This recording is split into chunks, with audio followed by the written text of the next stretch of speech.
유튜브 시청자 여러분 안녕하세요. 라이너입니다. 2021년 한국 영화계가 코로나로 인해서 시름시름 앓았지만 그래도 많은 영화들이 나왔습니다. 그리고 외국 영화들도 많이 들어왔기 때문에 이번에는 한국 박스오피스 순위를 한번 살펴보려고 합니다. 2021년 우리나라 관객들은 어떤 영화를 사랑했고 어떤 영화에 호응하고 반응했었을까요? 라이너의 컬처 쇼크에서 제공하는 2021년 한국 박스오피스 순위 탑10 시작합니다. 10위는 영화 크루엘라입니다. 네, 엠마 스톤이 크루엘라 역할을 맡았고 그리고 달마시안에서 나왔었던 크루엘라의 이야기를 다룬 작품이었죠.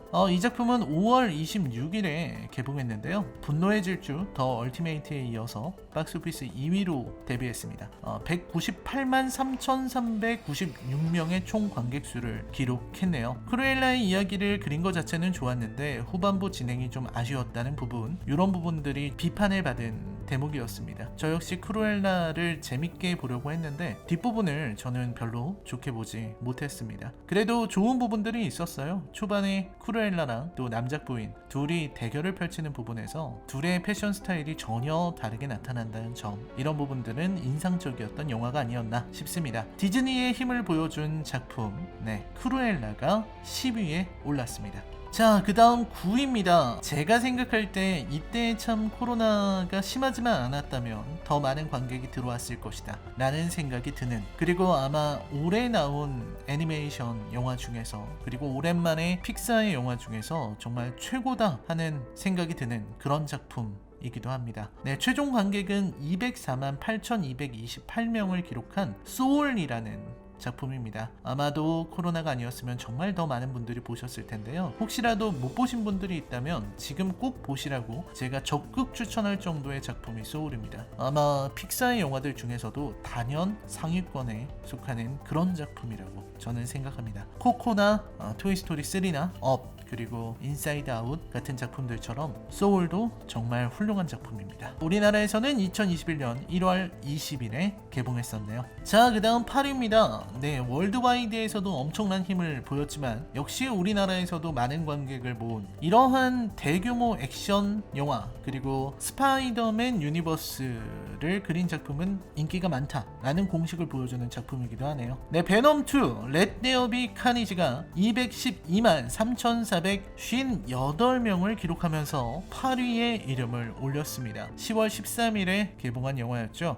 저는 정말 이 영화를 보고서 큰 충격을 받았는데 이 충격을 영화관에서 같이 받으신 분들이 200만 명이 넘는다는 게 참 놀랍습니다. 아마 10위권에 있는 작품들 중에서 제일 큰 충격을 준 그런 영화가 아닌가 하는 생각이 드는데요. 네, 베놈2 렛 데어 비 카니지가 8위에 이름을 올렸습니다. 자, 그 다음 7위입니다. 네, 7위는 일본 애니메이션이 이름을 올렸네요. 2021년 1월 27일에 개봉한 소토자키 하루 감독의 극장판 귀멸의 칼날 무한열차편입니다. 이 작품은 일본에서 정말 할리우드 영화가 아님에도 불구하고 5억 달러의 수익을 기록했었죠. 게다가 일본 역대 흥행 1위였던 센과 치히로의 행방불명을 깨버린 그런 작품이기도 합니다. 그래서 참 어떻게 이런 영화가 나올 수 있나 하는 생각도 들었어요. 그리고 저 역시 극장판 귀멸의 칼날을 받고 이 작품의 힘을 잘 알고는 있었지만, 하지만 한편으로는 좀 아쉬운 생각이 들기도 했던 작품이기도 합니다. 그럼에도 불구하고 정말 만화의 힘으로 코로나 시국임에도 불구하고 215만 명이나 모았던 걸 생각해보면 만약 코로나가 아니었으면 우리나라에서 굉장히 놀라운 성적을 낼 수 있지 않았을까 하는 생각도 들었습니다. 그때 당시 귀멸의 칼날 때문에 관들이 잠시 이름을 바꿀 정도로 인기가 많았었던 걸 생각하게 되네요. 올해 초 2021년 1월 27일에 개봉해서 많은 인기를 얻은 귀멸의 칼날입니다. 자, 6위는 의외입니다. 네, 재난영화는 통한다 라는 공식이 결국 입증된 걸까요? 싱크홀이 219만 명을 기록하면서 6위에 올랐습니다. 네, 오랜만에 돌아온 차승원의 영화, 그리고 김성균, 이광수, 권소현, 김혜준 같은 배우들이 활약했던 영화죠. 참 개그 코드가 좀 뜬금없다는 평가도 있었고, 이 싱크홀 바닥으로 떨어진다는 이 내용 자체가 너무 비현실적이다 라는 이야기를 받았었는데요. 그럼에도 불구하고 이 영화는 가족들이 재밌게 봤고 건물 자체가 아래로 떨어진다는 게 또 많은 관객들에게는 재밌게 느껴졌던 것 같습니다. 아무튼 입소문을 타면서 200만 관객을 돌파했고요. 꾸준히 관객을 모아서 개봉 21일차에 200만을 돌파했다는 게 되게 중요합니다. 네, 싱크홀 이 작품은 성공했습니다. 왜냐면 손익분기점은 400만 관객이었는데요. 한국상영관협회 지원책 대상작으로 선정이 돼서 총 제작비 50%를 회수할 수 있게 되었습니다. 그래서 결과적으로는 성공한 영화가 되었다는 말씀을 드리겠습니다. 자, 다음은 5위입니다. 5위는 분노의 질주 시리즈가 선점했네요. 분노의 질주 더 얼티메이트 229만 명의 관객을 모았습니다. 분노의 질주 시리즈 우리나라에서도 인기가 꽤 많았기 때문에, 그리고 또 좋았던 작품들도 있었기 때문에 인기가 많을 작품이라고 기대가 되었었는데요. 하지만 이름값만큼 흥행을 하지는 못했고요. 그리고 영화 자체의 평가도 그리 좋지 못했습니다. 물론 이 영화가 그냥 비현실적인 맛으로 보는 영화기는 한데 아쉬웠던 것도 사실이죠. 총 관객수 229만 2413명을 기록한 분노의 질주 더 얼티메이트입니다. 근데 원래 이거 디 얼티메이트 아닌가?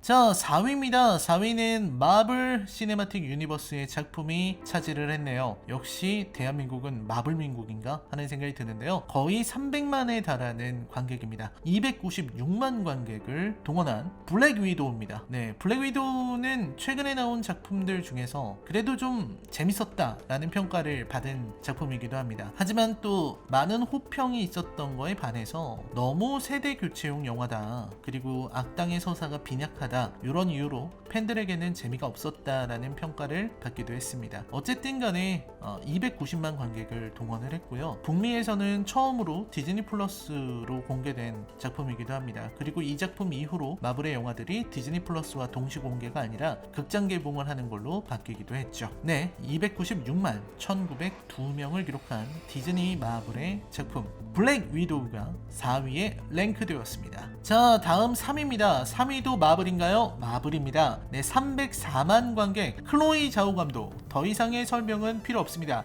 우리가 볼 때는 마동석이 주인공인 영화 이터널스가 3위를 기록했습니다.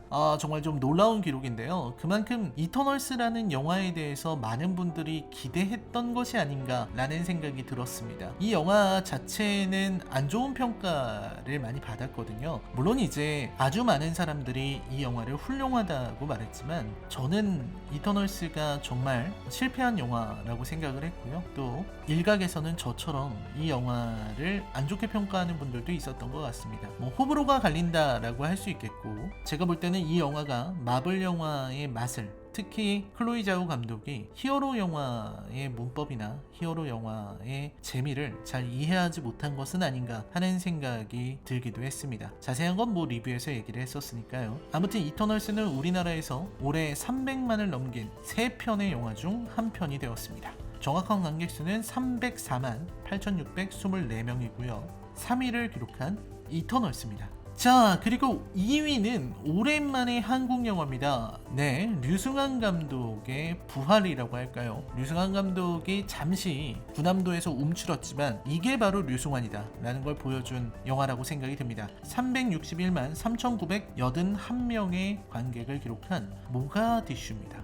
네, 소말리아 내전 당시에 일어난 사건을 바탕으로 만든 작품인데요. 정말 이 영화를 찍기 위해서 해외 로케이션을 진행하고 또 이 영화를 만들기 위해서 참 많이 고생했을 사람들을 생각하면 멋진 성과였다, 값진 성과였다 라는 생각이 들고요. 영화 자체의 평가도 아주 높았었습니다. 네, 개봉 7일차에 100만 관객을 돌파를 했고요. 아무튼 올해 1위 작품, 한국 영화 중에서는 가장 많은 관객을 동원한 작품이 되기도 했습니다. 사실 모가디슈는 코로나19 때문에 개봉 연기도 있었고요. 어쩌면 넷플릭스 직행도 언급이 됐었던 작품이기도 해요. 마치 승리호처럼 될 수도 있었는데 그래도 개봉을 해서 많은 관객들과 영화관에서 볼 수 있어서 좋았다는 생각이 드는 작품이기도 합니다. 네, 류승환 감독의 모가디슈 360만 관객을 동원하며 올해 전체 한국 박스오피스 2위, 그리고 한국 영화 중에서는 1위를 기록하게 됐습니다. 자, 자, 1위는 뭐 말할 게 있나요? 바로 스파이더맨 노웨이 홈입니다. 아직 관객 수를 집계하고 있기 때문에 몇 명이 들었다라고 말할 수는 없지만 어쨌든 스파이더맨 노웨이 홈이 1위입니다. 개봉은 2021년 12월 15일에 했고요. 엄청난 흥행을 하고 있죠. 네, 글로벌 흥행도 엄청나고요. 우리나라에서도 엄청나다고 할 수 있습니다. 벌써 400만 관객을 넘어서 500만 관객을 바라보고 있기 때문에 1위는 스파이더맨 노웨이 홈이 차지를 했다는 걸 말씀을 드립니다. 네, 글로벌 순위에서도 스파이더맨 노웨이 홈이 1위였기 때문에 이번 한국 순위에서는 오히려 모가디슈라든지 이런 작품들이 흥행을 했다는 걸 더 말씀드리고 싶습니다. 그 외에도 한국 영화가 많이 나왔고 많이 문을 두드렸는데 순위권에 있는 영화를 보면은 한국 영화는 싱크홀과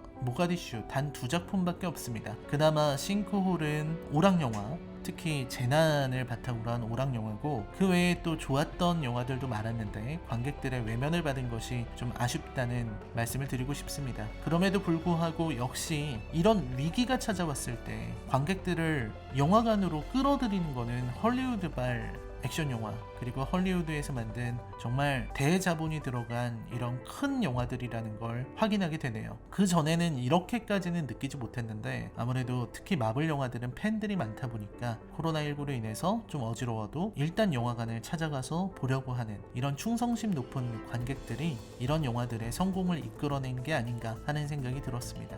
그리고 이제 영화를 보는 우리들의 패턴도 좀 바뀌었다는 생각도 하게 되는 것 같습니다. 제가 늘 말씀드리는 거지만 이제 영화관에서 보는 영화는 스케일 크고 아주 뛰어난 시각 효과와 또 귀로 듣는 재미가 있는 그런 많은 돈이 들어간 영화들이 영화관에서 보기에 좋다라는 평가를 받게 되는 것 같고요. 오히려 깊이 있는 드라마나 잔잔한 영화들은 집에서 혹은 넷플릭스나 이런 OTT를 통해서 감상하는 것을 더 즐기는 그런 시대가 된 게 아닌가 하는 생각을 해봅니다. 네, 2021년 한 해 박스오피스 순위를 쭉 살펴보았습니다. 저는요 이제 2022년에도 좋은 영화 리뷰로 여러분께 찾아뵙겠습니다. 시청해주셔서 감사합니다. 안녕히 계십시오.